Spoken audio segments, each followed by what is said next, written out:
Hello, good afternoon, 4e C, 4e D, how are you today? Donc aujourd'hui nous sommes le lundi 6 avril 2020. Comme je vous l'ai dit sur École Direct par message, dorénavant je mettrai mes vidéos non plus à 7h mais à 14h, le lundi et le jeudi. Donc voici la vidéo du lundi 6 avril qui sera en ligne à 14h. Alors, avant toute chose, nous allons donc corriger le travail qu'il y avait à faire pour aujourd'hui. Il y avait pas mal de choses à faire. Donc nous allons dans un premier temps corriger le travail sur le workbook. Et vous aviez également à faire comme travail un petit travail de compréhension sur la page 59 du livre et dans le workbook les pages 67 à 72. Donc je vous laisse le temps d'aller chercher vos affaires, le workbook, un stylo vert pour la correction. Et puis vous avez la correction qui est sur le PDF. J'ai mis à jour le PDF avec la correction de l'exercice de la page 59, donc l'exercice de compréhension de l'écrit. Il est sur la page 7 du PDF qui a été donc mis à jour, et à la suite vous avez, donc j'ai scanné la correction des pages du workbook qui est à la suite, donc tout est sur le PDF mis à jour. Donc procurez-vous ce PDF, imprimez-le si vous pouvez, ou sinon vous le mettez en partage, enfin en écran partagé, vous mettez cette vidéo et le PDF. Donc le visuel c'est peut-être important parce que je vous montrerai des choses avec l'ardoise, ou bien à la caméra je vous montrerai les documents. Mais en tout cas il faut que soit en impression, soit sur l'écran de votre ordinateur, vous puissiez voir le PDF. Alors allez chercher votre matériel, faites en sorte de voir le PDF. Donc allez chercher votre workbook à partir de la page 67, le livre à partir de la page 59, le cahier où vous avez fait votre travail de compréhension, et revenez donc à 2 minutes de cette vidéo pour la correction. Voilà, donc maintenant vous avez tout votre matériel. Nous allons prendre le workbook à la page 67. Donc moi je prends la photocopie que j'ai fait. Et donc nous avions un premier exercice où il fallait combler les espaces avec donc des verbes au prétérit simple ou prétérit bi plus ing. Je ne vous rappelle pas à quoi servent réciproquement le prétérit bi plus ing et le prétérit simple, parce qu'à force vous devez le savoir. Alors, vous avez sous les yeux la correction. Je vais lire à haute voix la correction avec des commentaires, donc pour l'exercice 1 de la page 67. One night my brother went to the cinema, so I was at home alone. Enfin, en fait, commentaire, je vais traduire surtout. Un soir, donc night c'est la nuit, ça peut être le soir également. Evening c'est la fin de l'après-midi. One night my brother went to the cinema. Un soir, mon frère est allé au cinéma. So I was at home alone. Alors j'étais à la maison toute seule. Enfin, c'est l'histoire de Rose, on sait que c'est une fille. Donc seule, avec un E, on dirait en français, ou toute seule. I was sitting on the couch. J'étais assise sur le canapé. Alors on remarque que c'est la forme progressive du verbe sit, sat, qui sert à dire en anglais qu'on est assis. I am sitting on a chair in my kitchen. Je suis assis sur une chaise dans ma cuisine. I was sitting, j'étais assise on the couch, sur le canapé. I was sitting on the couch watching my favorite TV series and hugging my favorite cushion. When all of a sudden the most violent storm broke out. J'étais assise sur le canapé regardant ma série télé préférée. And hugging, serrant dans mes bras, le verbe hug, donner l'accolade ou serrer dans ses bras. My favorite cushion, mon coussin préféré. When all of a sudden, quand soudain, sudden, suddenly, all of a sudden, 3 expressions pour dire soudain, d'un coup.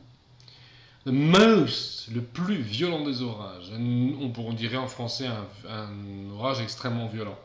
The most violent storm broke out. Break out, éclater pour parler d'un orage, d'une guerre aussi éventuellement. Le plus violent des orages, on ne dirait pas ça en français, hein. Un orage extrêmement violent. On n'utilisera pas forcément le superlatif. La personne parle en fonction de sa subjectivité, de son point de vue. Elle a l'impression qu'elle n'a jamais entendu un orage aussi violent. Donc c'est pour ça qu'elle dit the most violent storm. Ça peut se dire en anglais, hein. utiliser le superlatif de façon peut-être un peu abusive. Un orage extrêmement violent éclata. Storm, c'est un orage, ça peut être une tempête quand on est en mer, ou pas d'ailleurs. Tempest existe, mais on évite de l'utiliser, c'est beaucoup trop littéraire. C'est même le titre d'une pièce de Shakespeare, je pense vous l'avoir déjà dit. Now, I don't like storms. Maintenant, c'est aussi une interjection de dire now. Vous savez, hein, je n'aime pas les orages. On ne dira pas maintenant en français là. Vous savez, je n'aime pas les orages. I don't like storms at all, du tout. In fact, I hate storms. En fait, je déteste les orages. And then I heard a noise. Hear, heard, entendre. Et ensuite, et alors j'ai entendu un bruit. Like an explosion, comme une explosion. And the lights went out. Ah oui, les lumières se sont éteintes. I was in the dark. J'étais dans le noir. On my own. Toute seule. So I dived under the table. Mot à mot, j'ai plongé sous la table. Donc je me suis caché sous la table. With my cushion, avec mon coussin. In the end, I fell asleep. Fall, fell, fallen, tombé. I fell asleep. Je me suis endormi. Mot à mot, je suis tombé endormi. Donc je me suis endormi. Donc fall asleep, s'endormir. I was too scared to come out. J'étais beaucoup trop effrayé. J'étais trop effrayé pour sortir de sous la table. When I woke up, my stupid brother was there. Quand je me suis réveillé, mon stupide frère, mon idiot de frère était là. Taking photos with his phone. Prenant des photos avec son téléphone. I was wearing my pink princess pyjamas and hugging a cushion under the table. So embarrassing. Je portais mon pyjama princesse rose et j'étais en train de serrer dans mes bras un coussin sous la table. C'était tellement embarrassant. C'est so embarrassing. On met plusieurs O parce que si elle le disait à haute voix, elle dirait so embarrassing pour insister. Sinon, il y a un seul O évidemment. C'était tellement embarrassant. Voilà pour la correction de l'exercice 1, page 67. L'exercice 2, vous n'aviez pas à le faire. C'était relatif aussi à un audio que je ne vous ai pas demandé d'écouter sur le CD Audio-ROM. Page 68. Je vais vous demander de faire non pas 4 phrases comme vous le demande l'exercice, mais d'en faire 5, je vous l'ai dit la dernière fois. Donc voilà des propositions. Bob and I, shopping, Glasgow, meet a Scottish girl. Après, il y a des choses qui s'imposent. Shopping in Glasgow, meet a nice girl. Scottish girl, ça semble aller ensemble. Alors vous avez le choix d'association entre les sujets et les verbes, mais enfin c'est plutôt avec marcher dans Édimbourg, dans les rues d'Édimbourg, voir un accident de voiture, ça semble aller avec. Visiting a castle, on peut en visitant un château rencontrer une sympathique écossaise ou se casser le bras, enfin. Je veux dire, il y a des associations qui sont possibles de diverses manières. Donc moi, je vous propose 5 possibilités. Je vous propose 5 phrases. Vous voyez un peu la correction. Je ne vous les lis pas à haute voix. Mais vous voyez qu'à chaque fois, on a une situation initiale et une situation, donc un événement perturbateur. Bob and I, c'est obligatoirement were, c'est un pluriel. Bob and I were shopping in Glasgow when I met a nice Scottish girl. Forcément, le verbe entre parenthèses est au prétérit simple puisque c'est l'élément perturbateur. Alors, lisez bien, prenez le temps de lire la correction. Et tout en bas, tu as conjugué les verbes de la dernière colonne au prétérit simple. Relis chacune de tes phrases, ont-elles un sens? C'est-à-dire que forcément, si vous dites, par exemple, les touristes mangeaient dans un pub et se sont cassés le bras. Tous les touristes, tout un groupe de touristes se sont cassés le bras en mangeant dans un pub. Ce sont des phrases qui ne sont pas logiques. Donc lisez bien vos phrases. Est-ce que vous avez bien mis d'abord situation initiale, ensuite l'élément perturbateur au prétérit simple, met, broke, screamed, heard, started, saw et called. Voilà. Ensuite, donc, prenez le temps, regardez bien, arrêtez la vidéo s'il le faut et revenez à la vidéo à 10 minutes. Exercice 4, page 69, les questions en WH. Une journaliste interroge Mr. Duncan qui pense avoir vu un ovni, une soucoupe volante, comme on disait quand j'étais petit. Imagine les questions, enfin en même temps on n'en voyait pas tous les jours non plus, je vous rassure. Maintenant on en parlerait, c'était ça la mode dans les années 80, les soucoupes volantes, les ovnis, on en parlait pas mal. Imagine les questions de la journaliste et rédige-les. Alors les questions de la journaliste, il faut, alors quitte à refaire l'exercice, les questions de la journaliste, elles sont en fonction des réponses de M. Duncan. Quand il dit I was walking my dog near the sports center, it was around 10 when I saw it. On s'imagine, hein. La journaliste dit So Mr. Duncan, when the incident happened, quand l'incident, quand la chose est arrivée, que faisiez-vous? Donc forme interrogative avec prétérit bi plus ing. Il répond je marchais, etc. Question suivante, il dit j'ai vu une grosse chose ronde. Très certainement, la journaliste demande qu'avez-vous vu? Et là c'est pas bi plus ing, il a vu les choses, ça c'est l'élément perturbateur quand il a vu son ovni. Donc la question est au prétérit simple. Pour qu'il réponde, eh bien, je suis retourné à la maison en courant et j'ai appelé la police. Elle lui demande certainement qu'avez-vous fait. Et ensuite, quand il répond, eh bien, ils ont dit que j'avais besoin d'une bonne nuit de sommeil, eh bien, très certainement, la question c'est, mais qu'est-ce que la police vous a dit? Donc, il faut bien voir la question pour savoir bien voir la réponse pour imaginer la question de la police. La réponse et la question sont au même temps. Si M. Duncan répond au prétérit bi plus ing, c'est que la question est au prétérit bi plus ing. Prétérit simple. Enfin, je vous rappelle qu'au prétérit simple, quand on a une question, l'auxiliaire c'est did et l'auxiliaire porte la marque du prétérit. Donc les verbes dans une question au prétérit simple sont à la base verbale, pas la peine de les conjuguer. Donc qu'ils soient réguliers ou irréguliers, ça ne vous intéresse pas. Alors une fois que je vous ai donné toutes ces explications, si nécessaire, arrêtez la vidéo, revoyez si vous avez fait votre exercice de façon cohérente et revenez à la vidéo à 12 minutes 30. Le retour. Alors, journalist, Mr. Duncan, when the incident happened, what were you doing? Vous suivez bien sûr avec votre PDF, la correction que je vous propose, page 69. What were you doing? Monsieur Duncan, quand l'incident est arrivé, que faisiez-vous? Réponse de Mr. Duncan. I was walking my dog near the sports center. It was around 10 when I saw it. Je promenais, donc il était en train de promener, situation initiale. Situation initiale, il promenait son chien près du centre sportif. Il était à peu près 10 heures quand M. Duncan, élément perturbateur, a vu son ovni. I was walking my dog near the sports center. It was around 10 when I saw it. Je promenais mon chien près du centre sportif ou près du gymnase. Il était environ 10 heures quand je l'ai vu. What did you see? Sorry, but what did you see? Désolé, excusez-moi, mais qu'avez-vous vu? I saw a big round thing in the sky, flashing blue and green lights. J'ai vu un gros objet rond dans le ciel qui envoyait des lumières ou des éclairs bleus et verts. Question de la journaliste.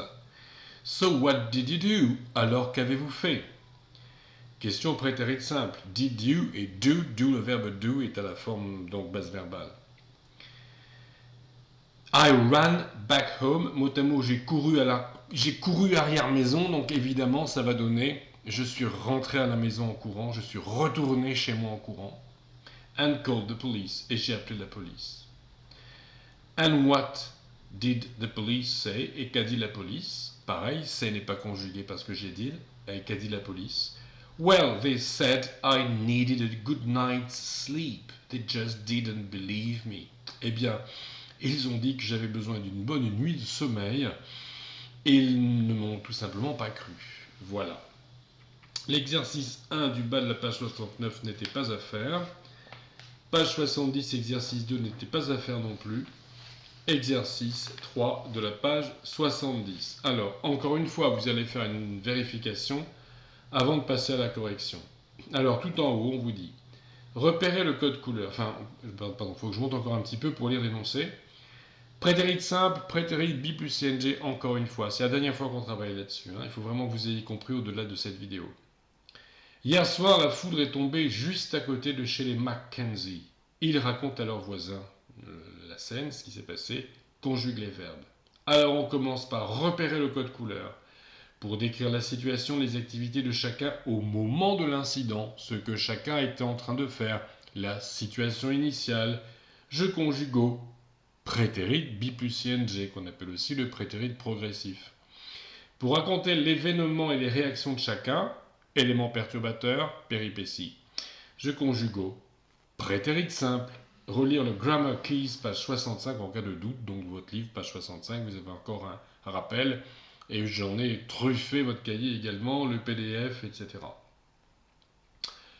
Alors, Mr. Mackenzie. Là, on vous marche le travail puisqu'on vous a déjà surligné. Quand c'est du jaune, c'est prétérit bi plus ing. Et quand c'est du rose, du rougeâtre, du brique, je ne sais quoi, on va dire du rose, c'est prétérit simple. Est-ce que c'est comme ça que vous avez fait dans votre exercice? Le sujet est singulier, c'est was. Le sujet est pluriel, c'est were. Et le verbe est en ing. Et j'ai le verbe au prétérit simple à chaque fois que c'est surligné en rose. Attention, il y a un verbe à la forme négative. Donc j'aurai didn't et la base verbale. Est-ce bien comme ça que vous avez fait? Arrêtez la vidéo. Allez voir de plus près. Si vous avez bien fait, revenez à 17 minutes. Voilà. Mrs. Mackenzie, I was... Donc prenez bien la correction. Ayez sous les yeux également la correction et corrigez dans votre workbook. Mrs. Mackenzie dit I was brushing my teeth in the bathroom when I heard the most terrible bang. Là encore, on a un superlatif qu'on n'aurait pas en français. Je me brossais les dents dans la salle de bain quand j'ai entendu, mot à mot, the most terrible bang, quand j'ai entendu un bruit, quelque chose qui a éclaté, le plus terrible des bruits. On dirait pas ça, j'ai entendu un bruit terrible. Yeah, Mr. Mackenzie, ouais. Really loud, vraiment très fort. I was clearing the table and it scared me so much that I broke 3 plates. I was clearing, je débarrassais la table et ça m'a tellement fait peur que j'ai cassé 3 assiettes. Ensuite, Keith, le fils, qui dit We didn't hear anything. Oui, Keith, c'est peut-être pas le fils des Mackenzie, c'est plutôt le voisin, peu importe. We didn't hear anything, nous n'avons rien entendu. We were listening to very loud music, nous écoutions de la musique très forte, really loud, très fort. Vicky, but the dogs, mais les chiens, they completely freaked out. Freak out, c'est un verbe régulier qui veut dire paniquer. Et quand on a un verbe composé, c'est la première partie du verbe qui porte la conjugaison. They really freaked out. They were playing in the gardens. Poor doggies. Les pauvres petits chiens. Les pauvres chiens. Poor doggies. They ran right back in and they are still hiding under my bed.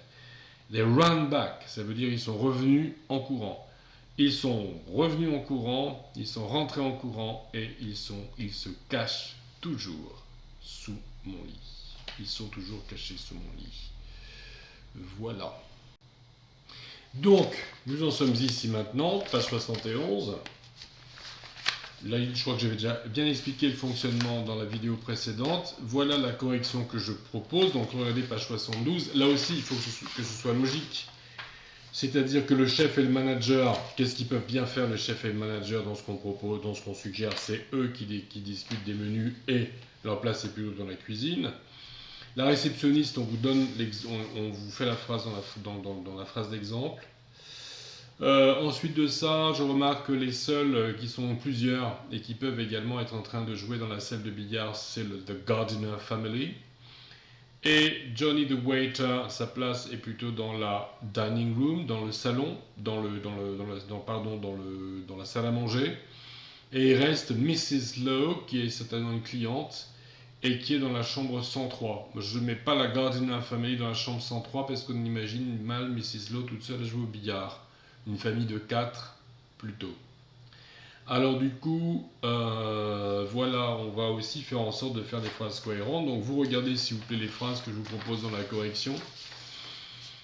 Johnny the waiter was cleaning the dining room when he heard the explosion. He rang the fire alarm. Alors après les réactions des uns et des autres, ça peut changer. Mrs. Lowe was watching a TV series in room 103. She freaked out and jumped out of the window.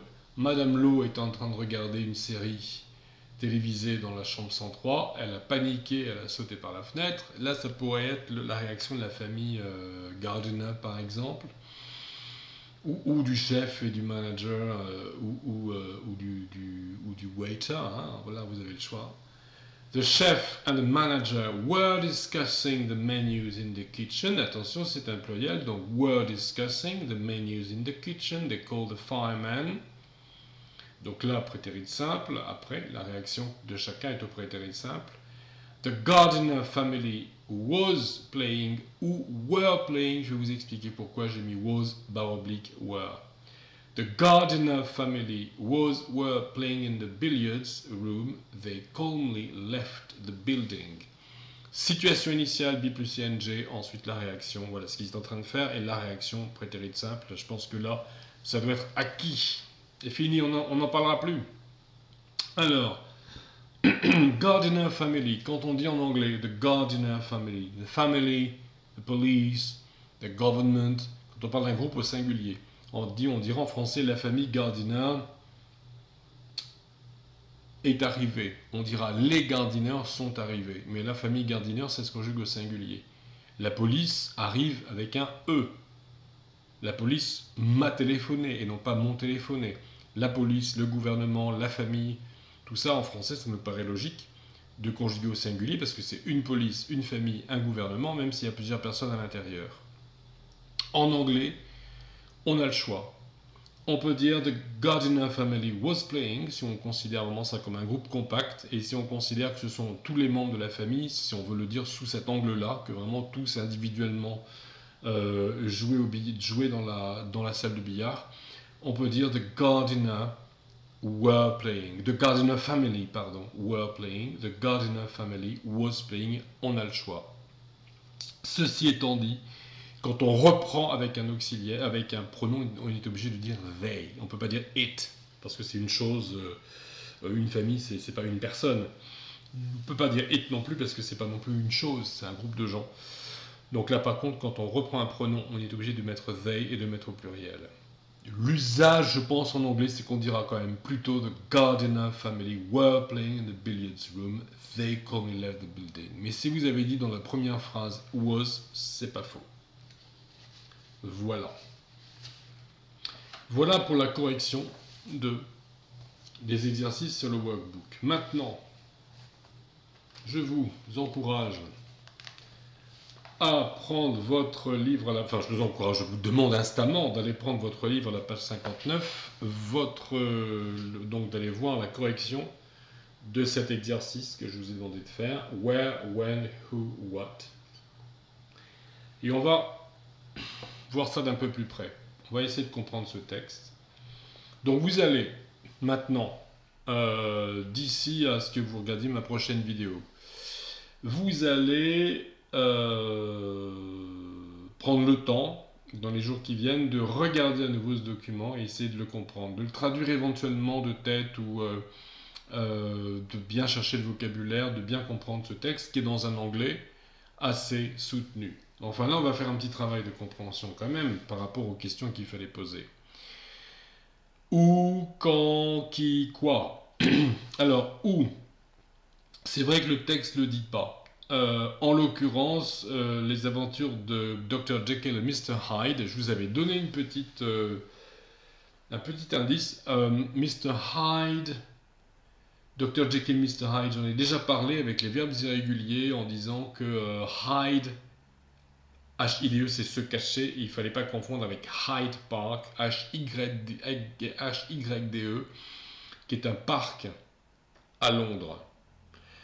Donc pour moi, c'était évident pour vous que Dr. Jekyll et Mr. Hyde. Mr. Hyde, c'est le surnom de Dr. Jekyll quand il se transforme.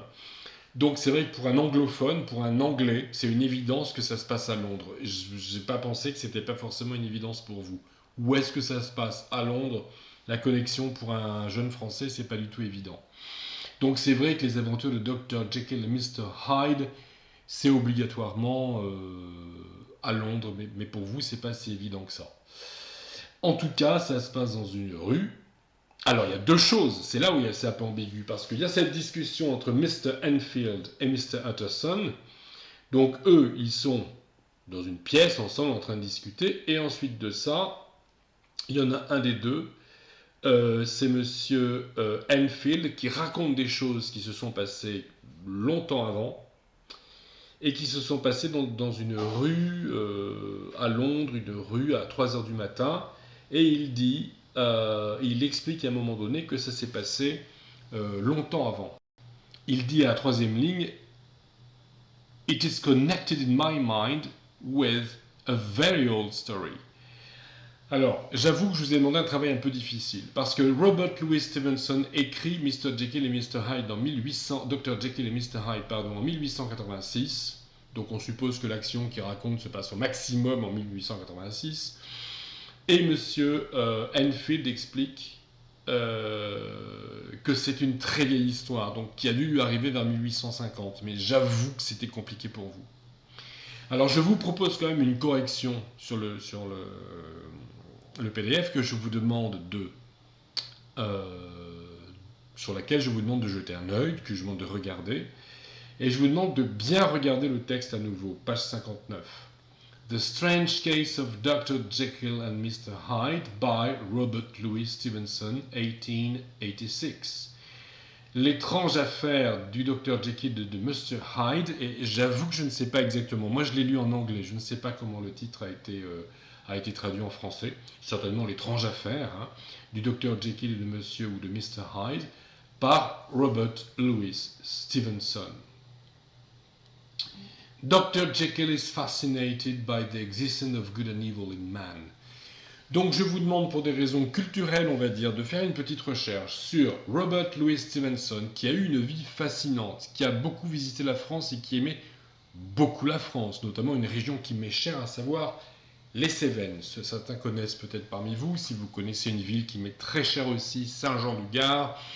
Il y a même dans une rue à Saint-Jean-du-Gard un anneau où Robert Louis Stevenson aurait attaché son ânesse qui s'appelait Modestine. Et vous avez à Saint-Jean-du-Gard un anneau avec une plaque en dessous. Ici, Robert Louis Stevenson attacha son ânesse Modestine. Je ne sais pas comment ils le savent, mais c'est comme ça. Donc les Sévenols sont très fiers de la présence parmi eux de Robert Louis Stevenson. Alors, sur le Robert Louis Stevenson, allez jeter un œil sur Internet, savoir qui il était, ce qu'il a écrit. La fin de sa vie est particulièrement romanesque également. Et l'histoire de Dr. Jekyll et Mr. Hyde, c'est intéressant également. Donc, cultivez-vous sur la culture anglophone, même si vous le faites en français. Allez jeter un œil encore une fois sur Internet. Et puis, prenez le temps de découvrir cette personne, donc Robert Louis Stevenson. Ce qu'il a écrit, vous serez peut-être surpris de voir ce qu'a écrit Robert Louis Stevenson. Bon, vous connaissez certaines de ces histoires sans forcément avoir entendu parler du monsieur. Et renseignez-vous sur l'histoire de Dr. Jekyll et de Mr. Hyde. C'est juste de la culture et on en reparlera la prochaine fois. Donc que ça vous prenne un peu de temps, mais que prenez-y du plaisir aussi de découvrir des choses, vous cultivez. Ensuite de ça, sachez que j'aimerais savoir si tout le monde a bien son CD Audio-ROM. Normalement, oui. Normalement, vous avez tous le CD Audio-ROM qui doit se trouver dans votre bouquin. Alors, voilà, moi je sors le mien. CD Audio-ROM, on en aura besoin la prochaine fois. Regardez-le, regardez à l'intérieur, vous familiarisez-vous avec les documents, comment est-ce on accède aux documents audio, aux vidéos, etc. Et si vous n'avez pas sur votre ordinateur de lecteur intégré, alors je ne veux pas vous faire des frais énormes, mais ça serait quand même bien si pour quelques euros, c'est pas extrêmement cher, vous pouvez vous procurer un lecteur DVD, un lecteur CD Audio-ROM que vous connectez à votre ordinateur avec un port USB, comme ceci. Ça ne vous coûte pas grand-chose. Et j'ai remarqué que les magasins de computer supplies, les magasins de matériel et de maintenance informatique sont ouverts, notamment à la côte. Ça attendrait. Donc éventuellement, j'espère que vous avez tous accès, que vous avez tous la possibilité d'utiliser un CD audio-ROM, pas seulement audio, mais également ROM. C'est-à-dire regarder les vidéos qui sont dans votre CD. Voilà. Alors d'ici la prochaine fois, s'il vous plaît, regardez bien vos corrections d'exercice, je pense que c'est fait. Documentez-vous sur Robert Louis Stevenson, sur Dr. Jekyll et Mr. Hyde, et explorez votre CD audio-ROM. Voilà, bah écoutez, je vous souhaite une excellente semaine, et à très bientôt. Bye bye!